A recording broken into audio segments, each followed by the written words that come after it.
নমস্কাৰ নিউজ নাওৰ ষ্টুডিঅ'ত মই শ্ৰীমন্ত মাধৱ বৰুৱা চাওঁহক কি আছে আজি আমাৰ সংবাদ বেনু মিশ্ৰ সোঁৱৰণিৰ উদ্যোগত যোৰহাট ফাইন আৰ্ট ছ'চাইটিৰ সহযোগত তিনিদিনীয়াকৈ বেনু মিশ্ৰ অংকিত চিত্ৰ প্ৰদৰ্শনী অনুষ্ঠিত হৈছে নিউজ নাওৰ এক ৰিপৰ্ট বেনু মিশ্ৰৰ ছবি মানে আকৰ্ষণৰ কেন্দ্ৰবিন্দু আজিৰ পৰা তিনিদিনীয়াকৈ বেনু মিশ্ৰৰ সোঁৱৰণি ন্যাসৰ উদ্যোগত যোৰহাট ফাইন আৰ্ট ছ'চাইটিৰ সহযোগত যোৰহাট কলা ভৱনত বেনু মিশ্ৰৰ 85 সংখ্যক উপজা দিন উদযাপনৰ লগত সংগতি ৰাখি বেনু মিশ্ৰৰ অংকিত চিত্ৰসমূহৰ প্ৰদৰ্শনী অনুষ্ঠিত হৈছে। চিত্ৰ প্ৰদৰ্শনী আয়োজন কৰিছে আৰু এই প্ৰদৰ্শনীত বেনু মিশ্ৰ ডাঙৰীয়াৰ বিভিন্ন পেইণ্টিংছ তেখেতৰ ৰেখাচিত্ৰ ইয়াত প্ৰদৰ্শন কৰা হৈছে। এই প্ৰচেষ্টা অতি মই ভাবোঁ যে আদৰণীয়।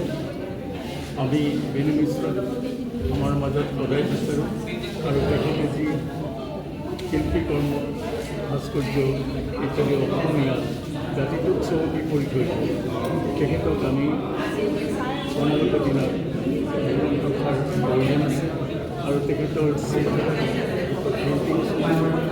বিভিন্ন দৃষ্টিকোণৰ পৰা অধ্যয়ন কৰা আৰু নতুন চান যিসকল চিত্ৰশিল্পী আমাৰ শিশুৰ মাজত আমাৰ যুৱকসকলৰ মাজত গঢ়ি উঠিছে তেওঁলোকক শ্ৰদ্ধা জনাব বুলি কোৱা এখন মুছলমান হিচাপে কি ক'ব?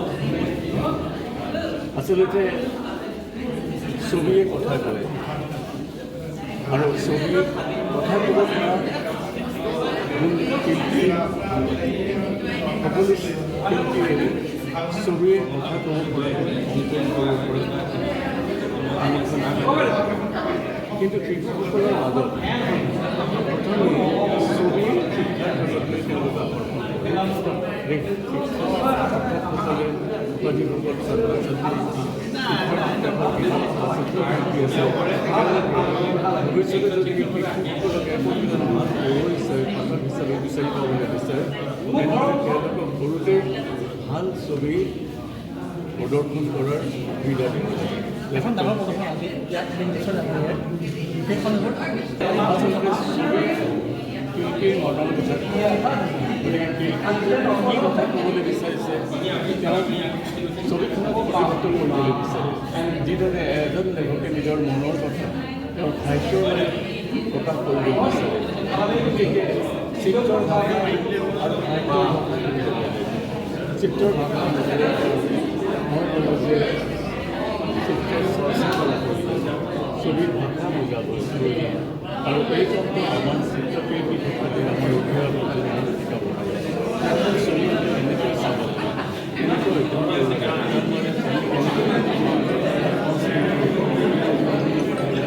বেনু মিশ্ৰৰ বাল্য বন্ধু ডিব্ৰুগড় বিশ্ববিদ্যালয়ৰ অৱসৰপ্ৰাপ্ত অধ্যাপক লেখক ডক্টৰ পৰমানন্দ মহন্তদেৱে বন্তি প্ৰজ্বলন আৰু শ্ৰদ্ধাঞ্জলি জনায়। শিশু সাহিত্যিক একাডেমী বঁটা প্ৰাপক মৌচাক মামা ডক্টৰ শান্তনু তামুলীদেৱে প্ৰদৰ্শনীৰ দুৱাৰ উদ্ঘাটন কৰে।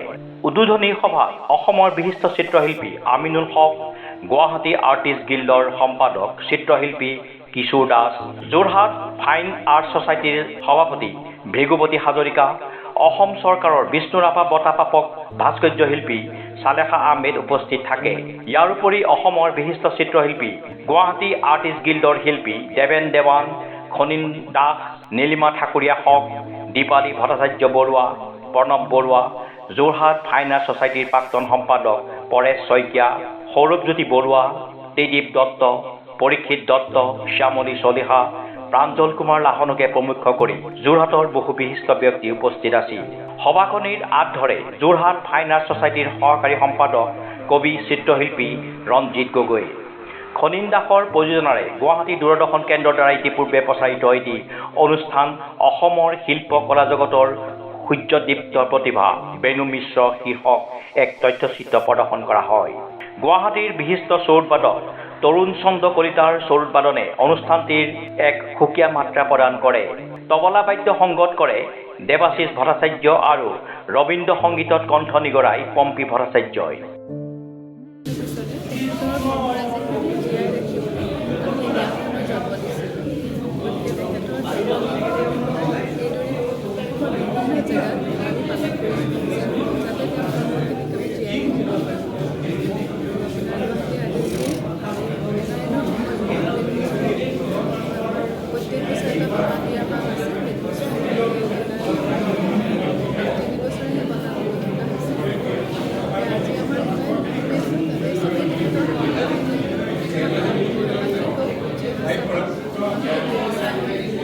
যোৰহাটৰ পৰা Srimanta Madhab Baruah report, News Now 24/7।